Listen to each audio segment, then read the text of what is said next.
Welcome to Falling Through the Cracks. Feel alive and thrive with Dr. Rebecca Risk. Do you ever feel that even though nothing seems seriously wrong and you pass all the medical tests, that you still feel that your health, pain, and fatigue are completely out of control? It doesn't have to be that way. Listen to the tips and suggestions given on our program today and take back control of your health. Now, here is Dr. Rebecca Risk. Hi everybody, welcome back. Today we're welcoming Dr. Lee No, who is a licensed naturopathic doctor based out of Canada and the recipient of several awards. He is the author of Mitochondria and the Future of Medicine, the key to understanding disease, chronic illness, aging, and life itself. So, Dr. No, welcome to the show. Thank you, my pleasure. So what got you writing this book? I mean, most people probably hearing that title think it's a little obscure.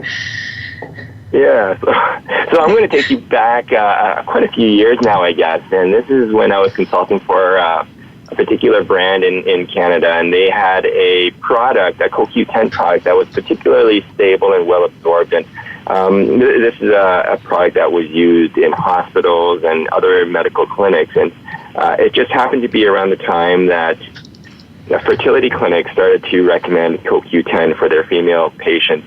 Now, this was based out of earlier animal studies that suggested that, a certain subset of age-related female infertility was due to an energetic deficiency in their oocytes or their eggs. And what these animal studies suggested was that by giving these individuals or animals CoQ10, we could basically rescue the energetic decline in those oocytes.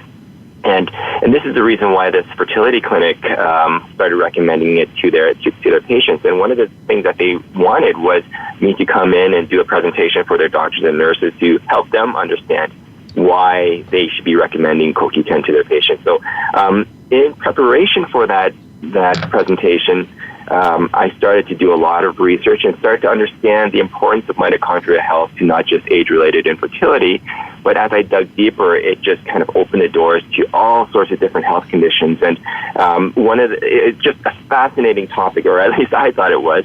And the thing was that there was a lot of research out there already on many different health conditions, research showing the evolution of the mitochondria throughout history, but what I felt was missing, or the gap was there was not really one resource that kind of summarized or pulled all these different areas of research together into one resource, and so that's what I set out to do, is to kind of fill that gap and have a resource that can be used as a starting point for anyone kind of entering into the world of mitochondria and mitochondrial function. So, CoQ10 has some press just because it's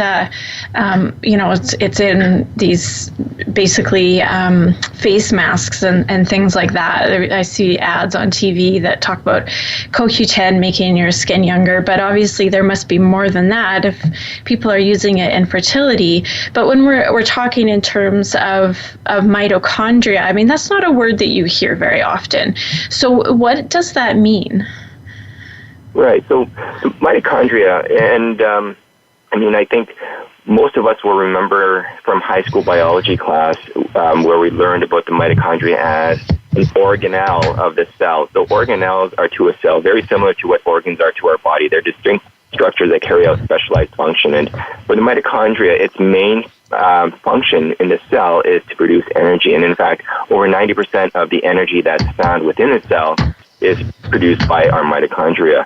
The importance of this is that everything that happens in a cell requires an input of energy.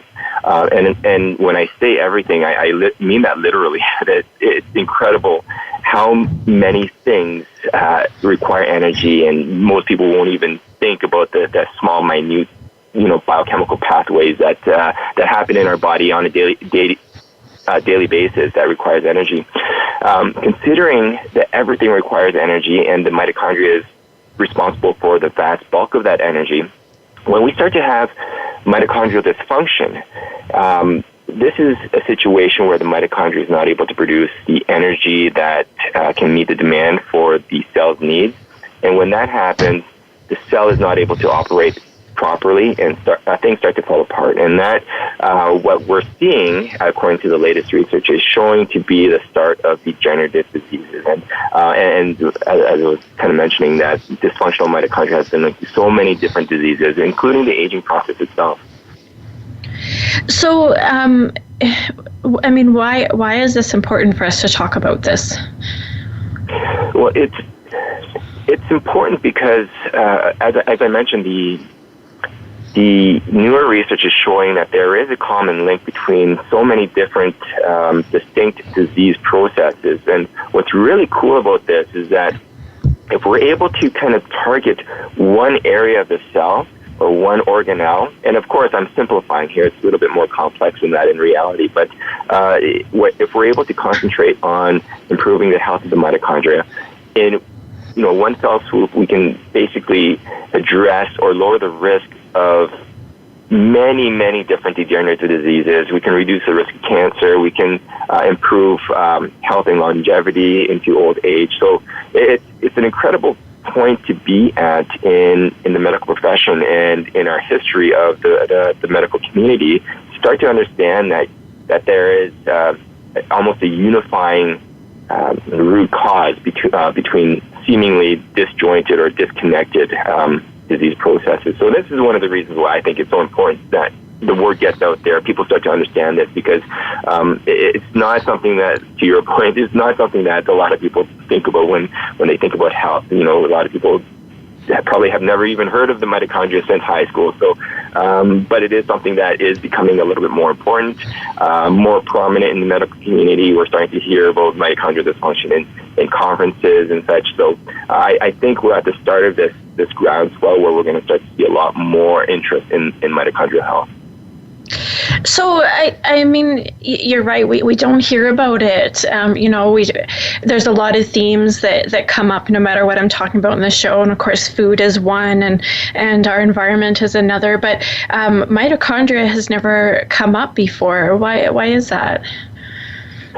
Well, I think it was just awareness. Awareness and that's actually a really good question. I don't know if I have the answer for that. I do know, as an example, there's an organization in Canada called Mitochondria, and they are a nonprofit charity that is their mission statement is essentially to raise awareness around mitochondrial disease and support research into therapies for mitochondrial disease. The interesting thing is, and I mentioned this in my book, is that when you look at, cardiovascular health, cognitive decline, diabetes, and all sorts of other health conditions, and we start to recognize that at the root of a lot of these conditions, there is mitochondrial dysfunction.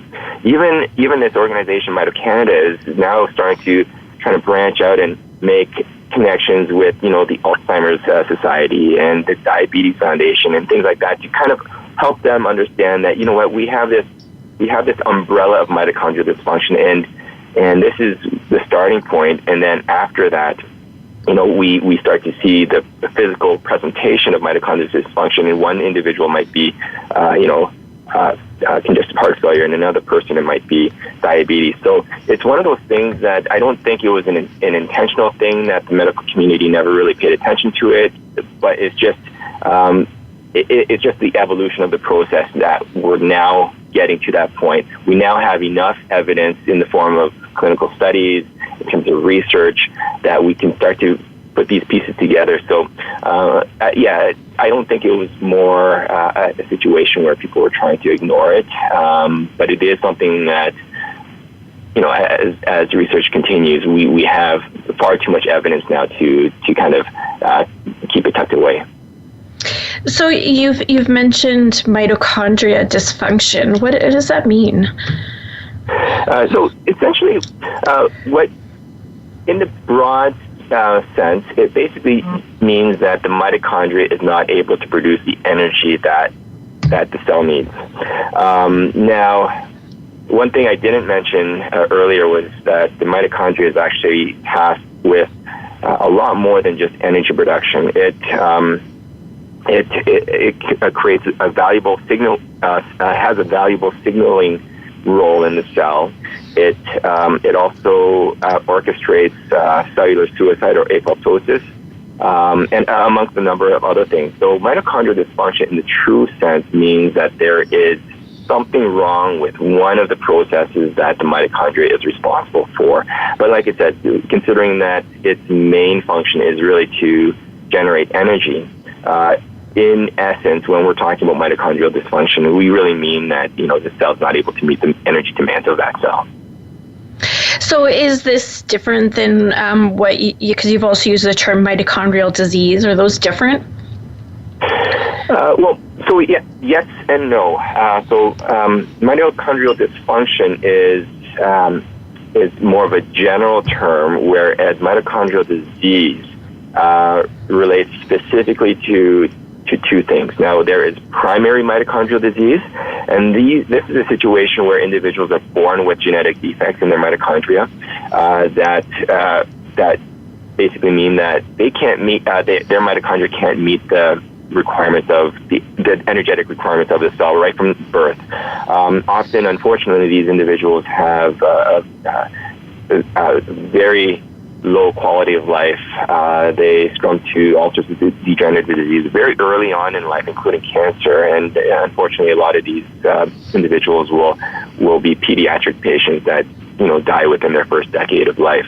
That is primary mitochondrial disease, and I should also mention is more the extreme version. We have primary mitochondrial disease in individuals that are seemingly healthy and they'll live, almost a full normal life. So you can kind of gauge the range in terms of mitochondrial disease.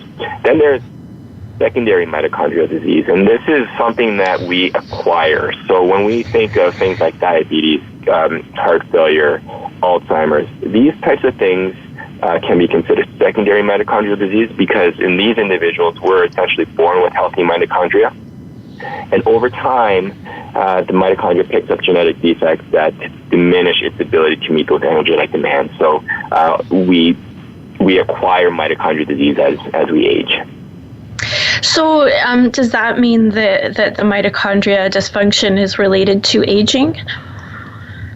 It is, yes, and that's one of the really cool things about this. So this is, and so when you start looking at the mitochondria, and it's one of those things that can interest all sorts of different people for different reasons. And when it comes to the aging process, this is where it's of particular interest to the people that would call themselves life extensionists, those that are purposely undergoing certain regimes to extend their lifespan. But the mitochondria theory of aging is now considered the most accurate evidence-based theory of aging, and it basically replaces the free radical theory of aging, which itself had replaced the wear and tear theory of aging. So if you heard of those theories before, you can kind of put them in context in a chronological order. But basically, the mitochondria theory of aging is essentially saying that it's the mitochondria that are the biological clocks.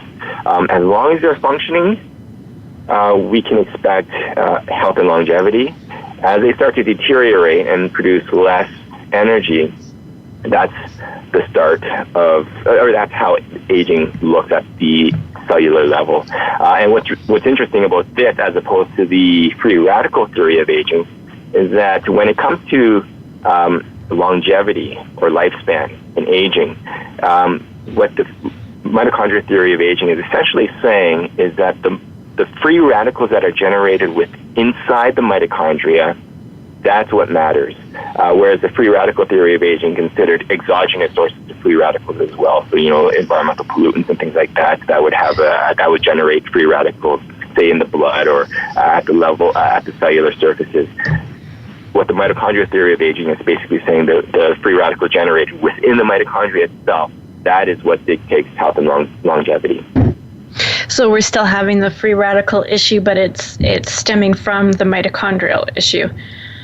That's right. And what's really cool about this is that we're also seeing that free radicals are not universally bad either. And that's one of the things that I also write about in my book, is that free radicals, even though they've received a bad name in media, if you look at the research, free radicals also have a very important signaling role in the body. So if we, flood our cells with antioxidants, as an example, we essentially neutralize those beneficial free radicals, and that also impairs the function of the mitochondria. So there's always this fine balance where you're trying to minimize the damaging negative free radicals, but making sure that you're not neutralizing those beneficial free radicals. So I know that's a new concept for a lot of people to understand, to hear that free radicals are actually a good thing in certain situations. But like I said, if you're interested in learning more, it's all in my book and kind of gives you insight as to when certain antioxidant supplementations might be beneficial and when they might not necessarily be helpful. So we're going to take a quick break. We're talking today with Dr. Lee No, and we're discussing his book, Mitochondria and the Future of Medicine. And we'll be back shortly.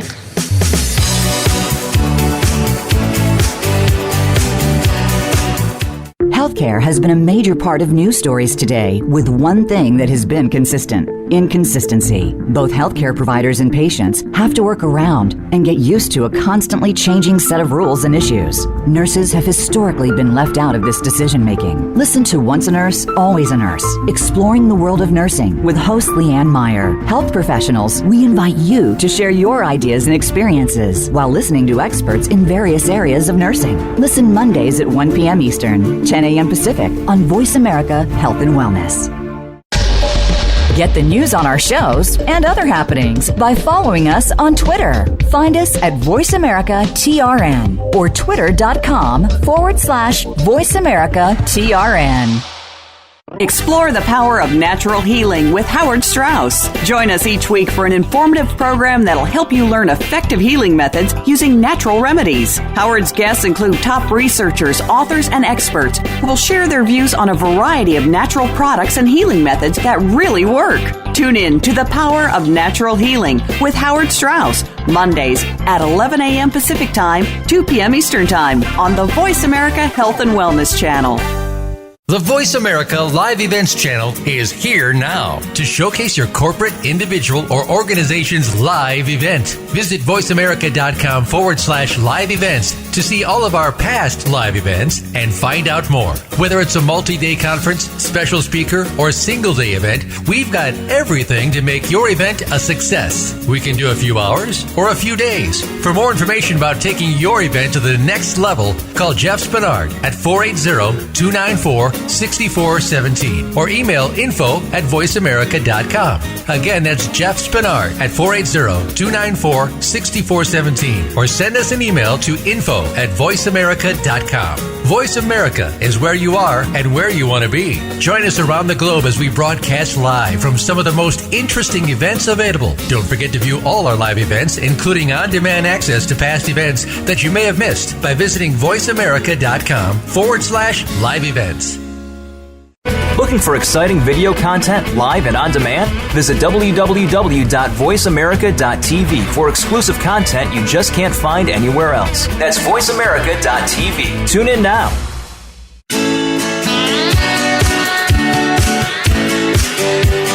You are listening to Falling Through the Cracks with your host, Dr. Rebecca Risk. To reach the program today, please call in to 1-866-472-5792. Again, that's 1-866-472-5792. You may also send an email directly to Dr. Risk. The email address is anantacalgary@gmail.com. Now, back to Falling Through the Cracks. Feel alive and thrive.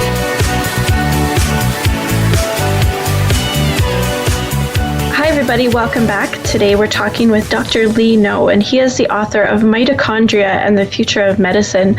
So, Dr. No, I mean, we've talked about what mitochondria does, but of course, I mean, we're also talking in these scientific terms that, you know, you're saying this and that, and really, what is the impact on us when our mitochondria starts to dysfunction? Yeah, so it really depends on the individual. And in the previous segment, I mentioned, we talked about mitochondrial disease and how some individuals will die in childhood, whereas others can live a seemingly normal life. So that, as I mentioned earlier, that kind of gives us the range of mitochondrial dysfunction and mitochondrial disease. So it really depends on the individual and where that that threshold is crossed. So and without kind of dragging on the conversation, it's probably a little bit more it's too technical for this show, but essentially, as our cells divide when we're in embryo, we have, I should also mention, we have hundreds to thousands of mitochondria per cell, and as our cells divide, they get segmented into the daughter cells, and some mitochondria are perfectly fine, others have some genetic defects that make it a little bit more susceptible to reaching the level of mitochondrial dysfunction. And where those cells end up, or where those mitochondria end up, will kind of indicate where those diseases are going to take place. So even though two individuals might have the exact same genetic predisposition for mitochondrial disease, one individual might have those mitochondria end up in the brain and might be more susceptible to Alzheimer's disease, as an example, whereas another person might have those mitochondria end up in the heart cells and be more susceptible to congestive heart failure. So it really depends on the individual. It's not something that I can, universally say that if you have mitochondrial disease, you're going to develop this. It really is one of those things. That's what makes studying mitochondrial dysfunction so complex. And maybe going back to a previous question that you asked, why has this not been as big news in the past? Maybe if I can say, if I can guess, maybe is that studying mitochondrial health and dysfunction is so complex. It's probably one of the more complex areas of study that we know of in medical sciences, and maybe that's one of the reasons why it was always just relegated to the research community for the longest time. But as we're starting to understand how mitochondria work and the segmenting that happens during growth and development, we're starting to understand, that's why, one person will have one disease and another person will have another disease, even though they might have at genetic level something very similar. So let's give an example of a specific disease. I mean, you've mentioned quite a few of them. So something like type 2 diabetes, which, usually develops in adulthood. What is happening there? Yeah, so what's really interesting is that, the newer research is showing that diabetes is now considered a metabolic disease. In the past, it used to be considered an endocrine disease, related to insulin. But now we're starting to see that it's actually a metabolic disease. And when we approach diabetes from a metabolic viewpoint, we actually can cure diabetes. And there's been numerous studies now, I believe at least 2, maybe 3 studies that actually show that we can actually heal and cure diabetes. Now, what ends up happening, and I'll kind of try to summarize this in the best way possible. But when we consume a lot of calories, more calories than our bodies need, or those calories come in the form of very easily usable fuels like glucose, what ends up happening is our cells soak up all those calories, and it goes through the energy-making process, which eventually happens in the mitochondria. And the thing is that when we look at all these calories entering the mitochondria, eventually what we're talking about are electrons. So the more calories we consume, the more electrons that are going to enter a part of the mitochondria called the electron transport chain. And this is where a lot of those free radicals are generated, because those electrons, if not passed down the electron transport chain properly, can spill out and cause those damaging free radicals. So when we consume more calories, that equals more electrons and potentially a lot more free radicals. And over time, what ends up happening is that we have a decreased function of our mitochondria in the muscle cells. And this basically means that they're not able to receive the signal of insulin as well as they used to. So this is what reduced insulin sensitivity looks like, especially once we start having fat build up in the cells. And fat does build up in those muscle cells, again, because the mitochondria are not able to burn those fuels efficiently. With insulin resistance in the muscle cells, we now need more insulin to get that proper signal. And that is the job of the pancreatic beta cell. So if we look at the pancreatic beta cells, anything that requires production of compounds, packaging them up and secreting them, that, again, all takes a lot of energy. And so the metabolism of the pancreas has to be sped up. And again, that means we're generating a lot more free radicals. So in long-standing uncontrolled diabetes, what we end up seeing happening is eventually the pancreatic beta cells burn out, so to speak, and are no longer able to produce the insulin that they're required to do. So that eventually leads to increased blood glucose and a vicious cycle that kind of propagates further diabetes for those individuals.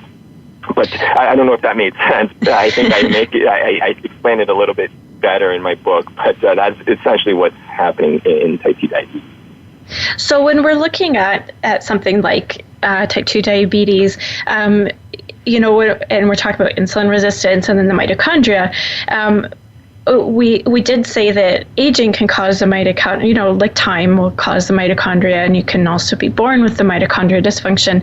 But what other factors contribute? Because we know with type 2 diabetes that food is a factor. Is that contributing as well among some other things?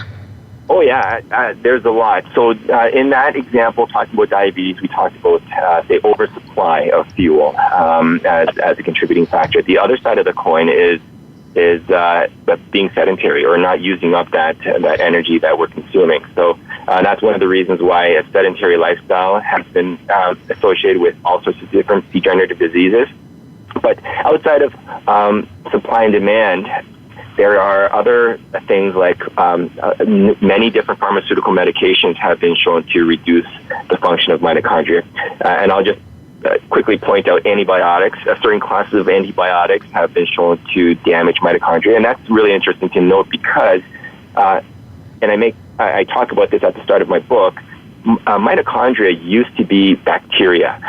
Before, we started to develop eukaryotic cells and multicellular organisms, the world was just a mass of bacteria, and one bacteria got engulfed by another, and eventually that became the mitochondria. So mitochondria are particularly susceptible to different classes of antibiotics. The other thing is statins. Statin medications are number one prescribed drugs in the world, used to lower cholesterol. The thing is that these drugs can lower the production of CoQ10 in our body, and CoQ10 is a critical component of those electron transport chains in the energy production. So again, one of the things that we see is, with high doses of statin medications, we see the signs of mitochondrial dysfunction. But then there are environmental toxins, heavy metals, all sorts of different organic phosphates. Pesticides have been shown to damage mitochondria, another reason to eat organic if possible. Artificial food colors. So the list goes on. There's, unfortunately, when you look at the list of all the things that can damage the mitochondria, you might start to believe that it's everything. And unfortunately, that is the case. One of the reasons why it's so important to be cognizant of mitochondrial health and take steps to improve it. So I just want to go back a little bit, talking about the statin drugs, which people take for high cholesterol, which is considered part of heart disease. But you're saying that can cause mitochondria dysfunction, which in your book you list cardiovascular disease as something that's caused by mitochondrial dysfunction. So that seems to me like we're going in a cycle there. Oh, yeah. It kind of shows you I think the backward thinking of a lot of these pharmaceutical therapies, when you consider that, first of all, it's debatable whether or not cholesterol causes cardiovascular disease. We see many situations where individuals will have hardening of the arteries and die from a heart attack or a stroke, and they have normal cholesterol levels, whereas other individuals with high cholesterol levels will never have cardiovascular disease. So the other thing to note is cholesterol itself is not an issue. It's an incredibly important molecule in our body, but it starts to cause problems when it becomes oxidized, and that's when it starts to get sticky, so to speak. So So cholesterol in and of itself is not too much of an issue, but the medical community, the conventional medical community, continues to see this as a villain. And anytime your cholesterol levels rise a little bit, you're put on these statin medications. The problem is that, as I mentioned, is that it reduces your body's ability to produce a critical component of that electron transport chain, CoQ10. And so you're basically, by taking these statins, you're inducing a state of CoQ10 deficiency, which has a direct negative impact to the mitochondria's ability to generate energy. So essentially what you're doing is you're taking statin medications to lower cholesterol, but you're inducing cardiovascular disease in another sense.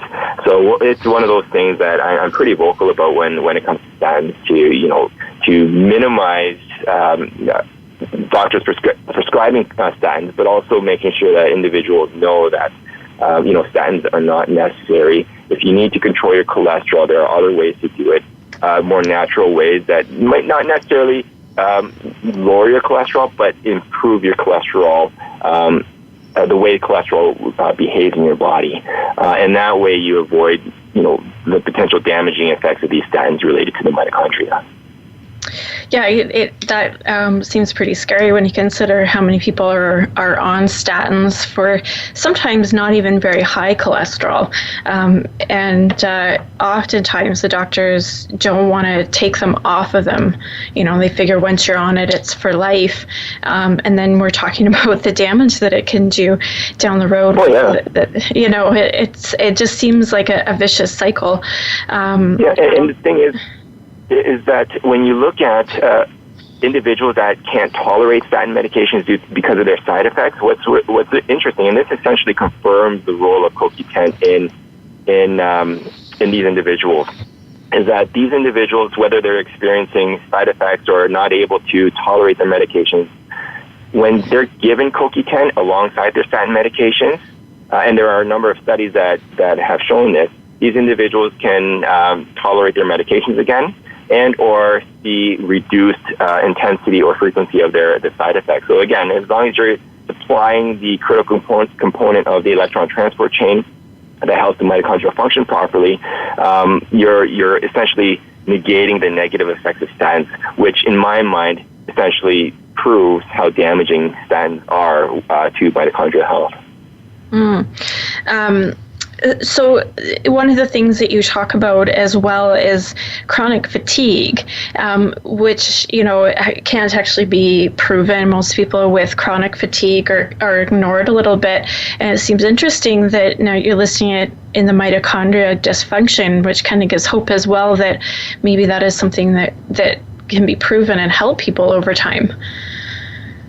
Absolutely. You know what? This is as you mentioned, this is a condition that often gets disregarded by the medical community. A lot of times, individuals suffering from chronic fatigue syndrome, as well as myalgic encephalitis, have gone through many different doctors and specialists and are often told, it's in your head, because they can't really measure any disease processes, because it's happening not just at the cellular level, but at the organelle level in terms of their mitochondria. And as we're starting to understand the function or the importance of mitochondria in this condition, we're starting to understand how we can better treat these individuals. And there's an excellent resource, and I actually mentioned this book in my book by a doctor out of the UK named Sarah Myhill. And she's written a book called, Chronic Fatigue Syndrome and Myalgic Encephalitis. It's mitochondria, not hypochondria. And she's actually developed a way to measure mitochondrial function. And I think she's at the forefront of understanding the importance of mitochondrial function and dysfunction in chronic fatigue syndrome. So if you have an opportunity to pick up her book, I would highly recommend it as well, because it's very insightful for anyone that has chronic fatigue. It's probably the best resource to get their life back on track. Okay, well, thank you. We're going to take a quick break. We're talking today with Dr. Lee No, and we're discussing his book, Mitochondria and the Future of Medicine. We'll be back shortly.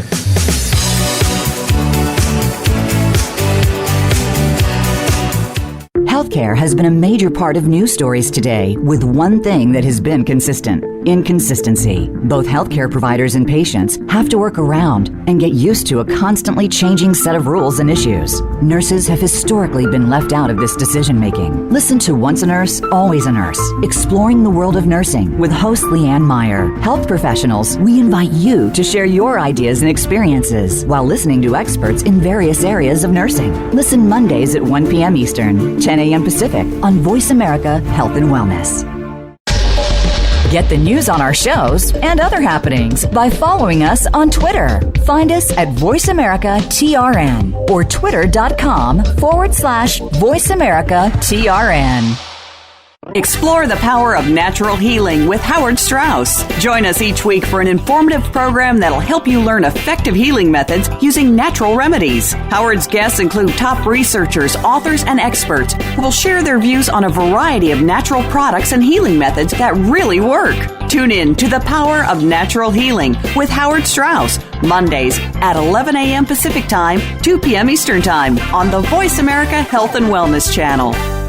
The Voice America Live Events channel is here now to showcase your corporate, individual, or organization's live event. Visit voiceamerica.com/live events to see all of our past live events and find out more. Whether it's a multi-day conference, special speaker, or single-day event, we've got everything to make your event a success. We can do a few hours or a few days. For more information about taking your event to the next level, call Jeff Spinard at 480-294-6417 or email info@voiceamerica.com. Again, that's Jeff Spinard at 480-294-6417 or send us an email to info@voiceamerica.com. Voice America is where you are and where you want to be. Join us around the globe as we broadcast live from some of the most interesting events available. Don't forget to view all our live events, including on-demand access to past events that you may have missed by visiting voiceamerica.com/live events. Looking for exciting video content live and on demand? Visit www.voiceamerica.tv for exclusive content you just can't find anywhere else. That's voiceamerica.tv. Tune in now.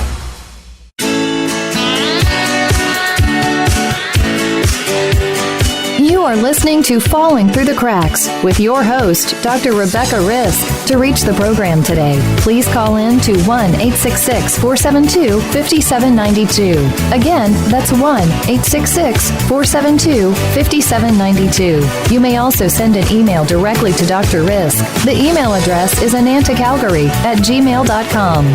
Now, back to Falling Through the Cracks. Feel alive and thrive.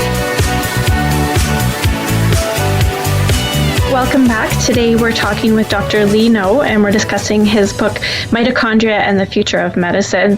So, we've talked about what this mitochondria dysfunction is, but what I'm wondering is, can we reverse this or slow it down? Yes, and that's the most exciting part of what I like to talk about is, it's one thing to talk about, all the downsides of mitochondrial function, but how can we address this? And there are many different ways we can. And it will, again, be an individual thing. Certain things will work better for others, certain individuals than others, but it can be done. And I think as we talk about it, we're going to start to see, we're going to do research on it, we're going to start to see that there's a lot more we can do than what we just know right now. So you mentioned earlier CoQ10 as something that people can do. Are there any other nutrients that do help? There are. So these are what I would term mitochondrial nutrients, and CoQ10 is probably the one that most readily comes to mind. But there is another valuable nutrient called d-ribose, which is a 5-carbon sugar that is used as the backbone of our energy molecule. So in our body, whenever we're talking about cellular energy, we're essentially talking about a compound called ATP, or adenosine triphosphate, and d-ribose is a critical component that makes up that adenosine component of ATP. The thing that I'll quickly mention here as well, even though I said it's a 5-carbon sugar, it has no negative impact to blood glucose. So it's safe for diabetics. And one thing that might be worth mentioning is that there are situations where individuals found that their blood glucose levels actually dropped by taking d-ribose. So if you do have diabetes, I would say it's highly beneficial, but just keep an eye on your blood glucose levels, not because it's going to increase your blood glucose, but there might be a chance that it could lower it. Most B vitamins are critical for mitochondrial function, in particular B3, and B3 is essentially because it's a precursor to an energy molecule called NAD+. And when we start looking at these different compounds and what it means to mitochondrial function, we're starting to realize how important NAD and NADH are. Magnesium is incredibly important as well. So again, when we talk about ATP, we're essentially talking about magnesium ATP because every molecule of ATP is stabilized by an ion of magnesium. And the list goes on. Like I said, there's a number of other nutrients that I talk about in my book. But I'd say the ones that I just mentioned are the main ones. So is there also, like in your book, you talk about fasting, which is becoming a very popular topic these days. Is that something that's helpful? It is. And so when I think about fasting, I think about two different things. Fasting in and of itself, but also a longer term scenario called calorie restriction.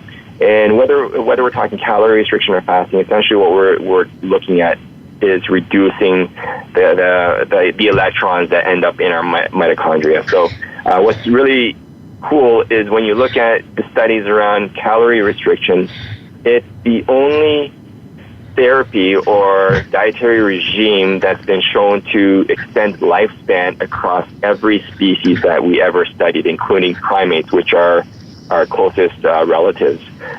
So there is, and unfortunately we don't have long-term studies on calorie restriction in humans, but like I said, in primates and rhesus monkeys, we see that by reducing calories, we can actually extend lifespan and delay the onset of degenerative diseases. But fasting, it can be a component of calorie restriction, or it can be done on its own, including intermittent fasting, which is something that I think is a lot easier for people to do and is seeing a lot of popularity these days. But that is one area. Then there's the ketogenic diet, which is doesn't necessarily mean you're reducing the calories, but you're switching up the type of fuel that powers our mitochondria. Ketogenic diets have been shown to benefit all sorts of different conditions, including cancer and Alzheimer's. Again, I make mention of this in my book and try to help people understand why ketogenic diets and those types of high-fat diets are beneficial. But then there's exercise, there's cold thermogenesis. There's a few other things that we can do that improve the health of mitochondria. So when somebody's looking at what we've been discussing, how can they find out if they have mitochondria dysfunction? Well, as I mentioned, it's one of those things that is at this point not possible. As I mentioned, Dr. Sarah Myhill, the research behind chronic fatigue syndrome, it has developed a test that is able to help measure that, but it's not something that's readily available and commonly used at this point. Maybe down the road that test will be more widely available and easier to interpret for the general public. But at this time, it's essentially, the answer to your question is essentially no, we don't have an easy test to measure mitochondrial function. So my take on it is, if you look at the way mitochondria accumulate damage, it's safe to say that the older we are, the more damage we have to our mitochondria. So mitochondrial health and caring about mitochondrial health, I think, should start right from birth.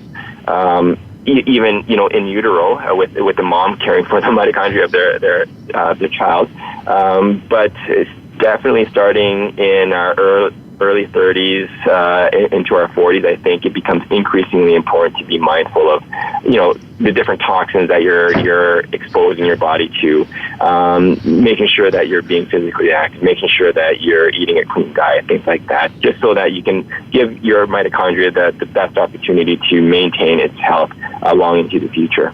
But to answer your question, it's very difficult to test mitochondrial function at this point. Well, it makes sense if it's related to aging, and then the common issues that you mentioned in your book: cardiovascular disease, Alzheimer's, depression, chronic fatigue, diabetes, and fertility. And there's more that you mentioned in your book. I mean, these are all things that either we're affected by because they're so common, or we're afraid to be affected by them. So it just makes sense to keep this in mind at a certain point, or as you said, through our whole lives. Right.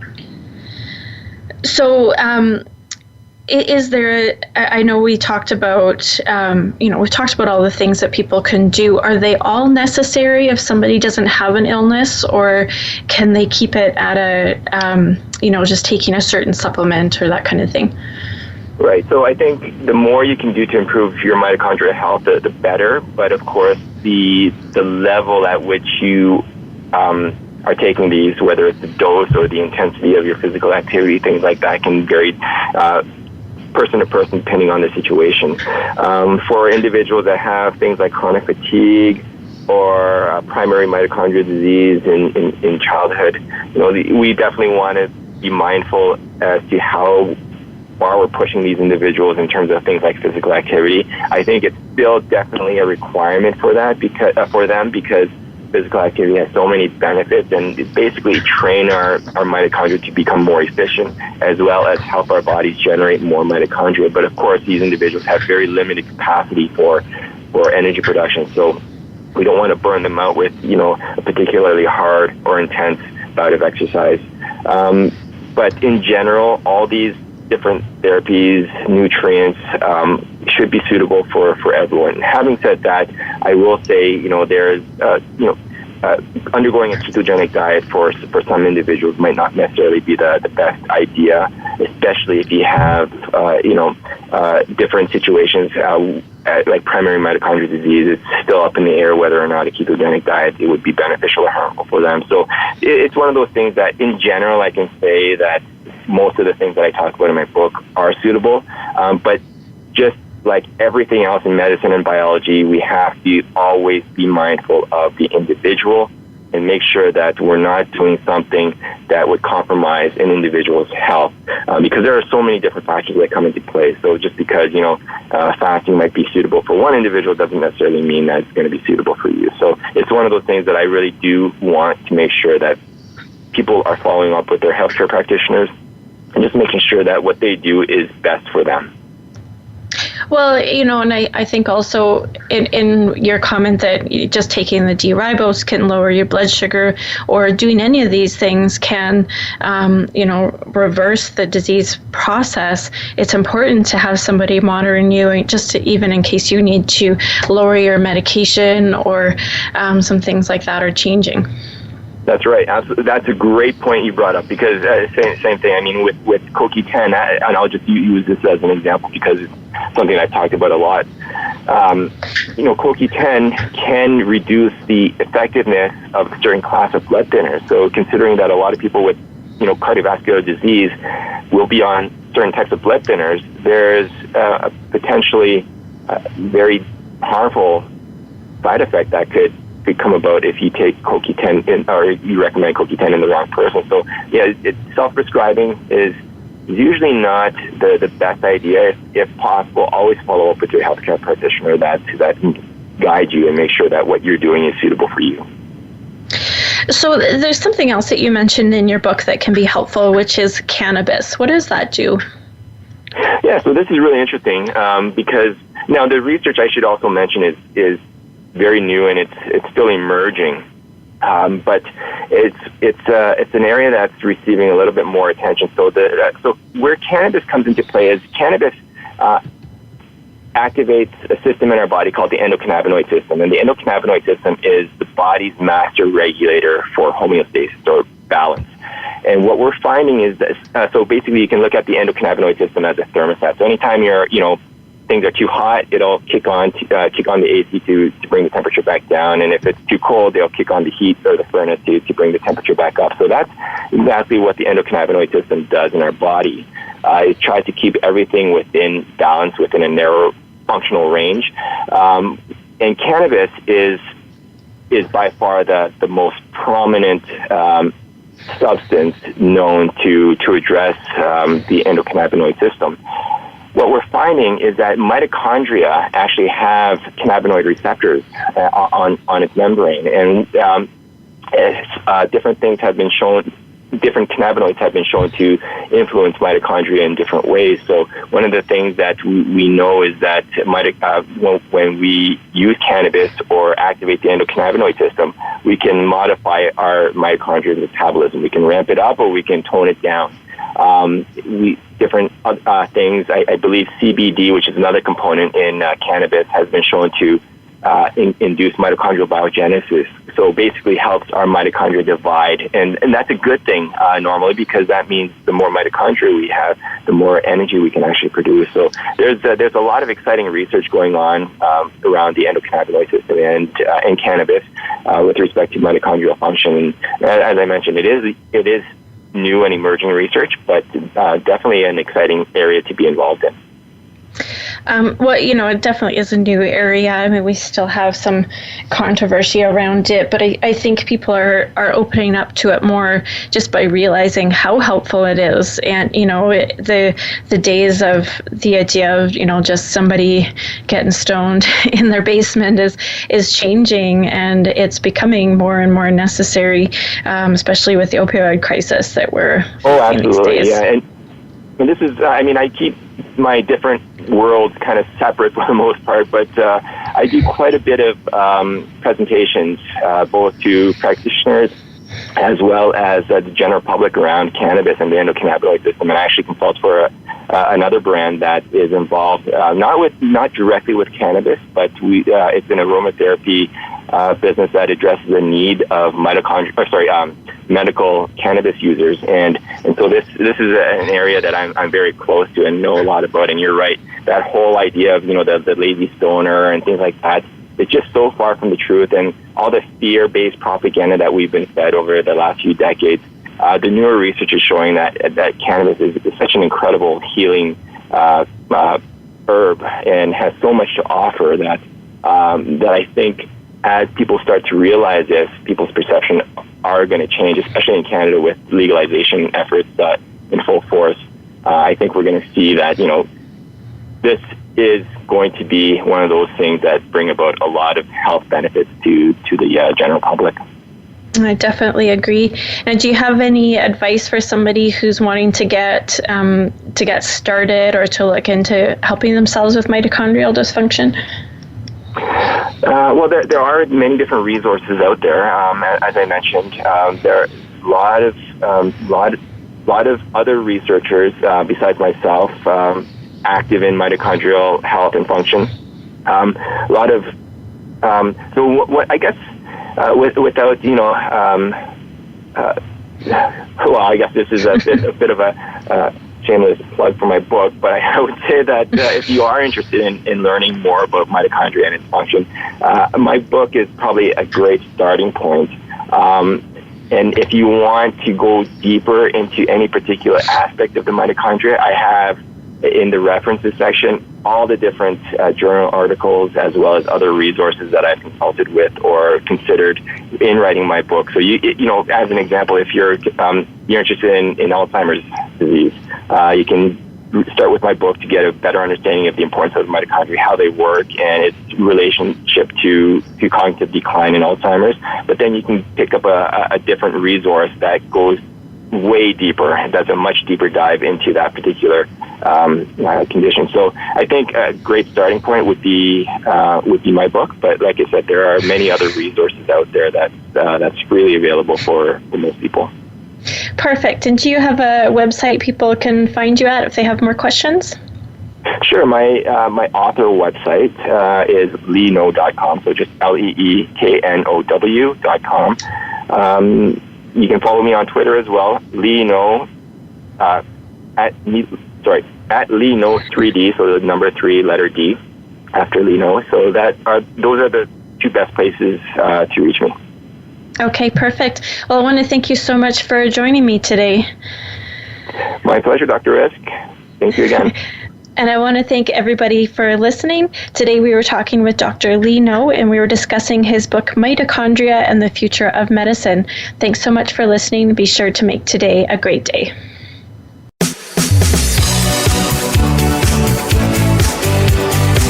Thank you for tuning in to this week's edition of Falling Through the Cracks. Feel alive and thrive. Please join Dr. Rebecca Risk again next Monday at noon Eastern Time and 9 a.m. Pacific Time on the Voice America Health and Wellness Channel.